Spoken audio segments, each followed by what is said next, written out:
میں آپ سے یہ سوال کرتا ہوں کہ ڈاکٹر طارق قادری کے جو شاگرد ہیں کیا وہ پوری دنیا میں علم حاصل کر کے صرف وہ مسجد اور ممبر تک ہی محدود ہیں کہ باقی جو فلاحی معاملات ہیں جو معاشرے میں ضروریات ہیں، قانون کی ضرورت ہو، استاذہ کی ضرورت ہو، ڈاکٹر کی ضرورت ہو، انجینئر کی ضرورت ہو، اس فیلڈ میں بھی ہیں یا صرف ایک مدرسہ اور تدریس کا ہی صرف کام ہے؟ بہت شکریہ، جزاک اللہ۔ سب سے پہلے میں تمام احباب کو قائد محترم کی سالگرہ مبارکباد پیش کرتا ہوں، اور جو سوال کیا ہے محترم نثار گجر کرتا ہوں کہ الحمدللہ حضور سیدی شیخ الاسلام کا ویژن بہت ہی براڈ مائنڈیڈ ہے۔ جب بھی ہم آپ کی صحبت میں بیٹھتے تھے تو آپ فرماتے تھے کہ بیٹا یہ صرف مولویوں کی ضرورت نہیں ہے، میرا یہ خواہش ہے کہ آپ کے ایک ہاتھ میں قرآن و حدیث ہو تو دوسرے ہاتھ میں آپ کے پاس انجینئرنگ کی ڈگری ہو، آپ کے ایک ہاتھ میں قرآن کا فہم اور حدیث مصطفیٰ صلی اللہ علیہ وسلم کا نور بھی ہو اور دوسرے ہاتھ میں آپ کے پاس قانون کا اعلیٰ سے اعلیٰ اعزاز بھی حاصل ہو۔ مجھے مینیجرز چاہیے، یہ آپ کے الفاظ کوٹ کر رہا ہوں کہ مجھے مینیجرز چاہیے، آئی ٹی مینیجرز چاہیے، کمپیوٹر کے چاہیے۔ ہماری وراثت ہے وہی کہ جو اقبال رحمۃ اللہ علیہ جب یورپ میں گئے تو آپ نے فرمایا تھا کہ جو کتابیں اپنے آباء و اجداد کی یورپ کی لائبریریوں میں میں دیکھتا ہوں تو میرا دل ٹوٹتا ہے۔ تو آپ دیکھیں حضور قائد محترم کی جو ساری کی ساری زندگی ہے، انہوں نے ایک طرف ہمیں جو ہمارا اصل دین ہے، قدیم روایت، اس کو بھی ساتھ لے کے چلیں، اور جو موجودہ حالات ہیں اور آنے والا جو مستقبل ہے، جو درایت اور عقل کو جو چیز اپیل کرتی ہے، اس کے ساتھ آپ نے دین کے علم کو اپ ٹو ڈیٹ کیا ہے۔ یہی تو مجدد ہے، یہی تجدید ہے، یہی جدت ہے کہ جو اصل ہے دین کی اس کو موجودہ اور آنے والی کئی صدیوں تک دین کے علم کو اپ ٹو ڈیٹ کر کے نوجوان نسل تک پہنچایا جائے۔ تو مجدد ہوتا ہی وہی ہے۔ یہ آپ کی گٹھی میں، آپ کی فکر میں، آپ کے جو اسٹوڈنٹس ہیں، طلبہ ہیں،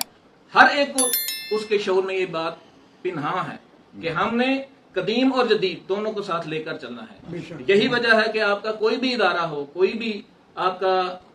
کتاب ہو، ادارہ ہو، وہ فقط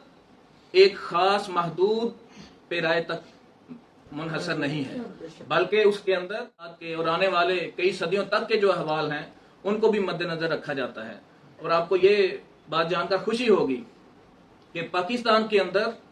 ٹیلی ویژن آیا 60s اور 70s کے دور میں، ایوب خان کے دور میں بجلی آئی اور ٹیلی ویژن آیا، ریڈیو آیا،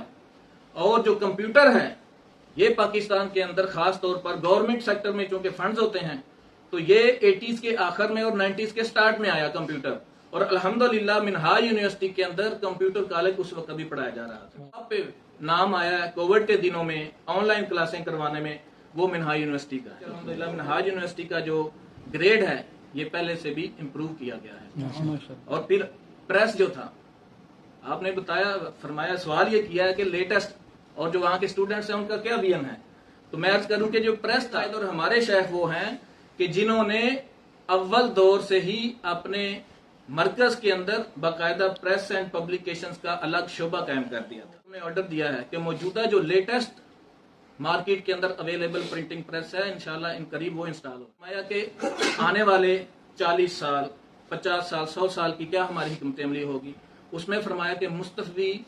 مشن اور مستفی معاشرے کا قیام، اس میں فرمایا علم، امن اور محبت،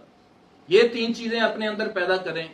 تو ہمارا جو مقصد ہے وہ انشاءاللہ پورا ہو جائے گا۔ اور علم بھی وہ کہ جو حضور غوث پاک سے خیرات ملی، مولا کائنات سے خیرات ملی، آقا دو جہاں سے خیرات ہے، آپ کا ثانی کوئی نہیں۔ امن کے اندر اپنے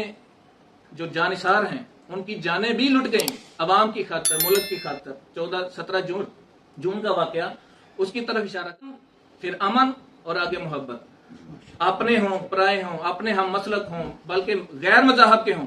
سب کو آپ کا جو محبت بھرا پیغام ہے وہی جاتا ہے۔ جہاں یہ ایسا در ہے، یہ ایسا پلیٹ فارم ہے کہ جہاں پر کرسچنز بھی انوائٹڈ ہوتے ہیں، سب کے لیے محبت کا پیغام ہے، اس لیے کہ ہم جس نبی کے پیروکار ہیں وہ رحمت للعالمین ہیں۔ آپ کی امت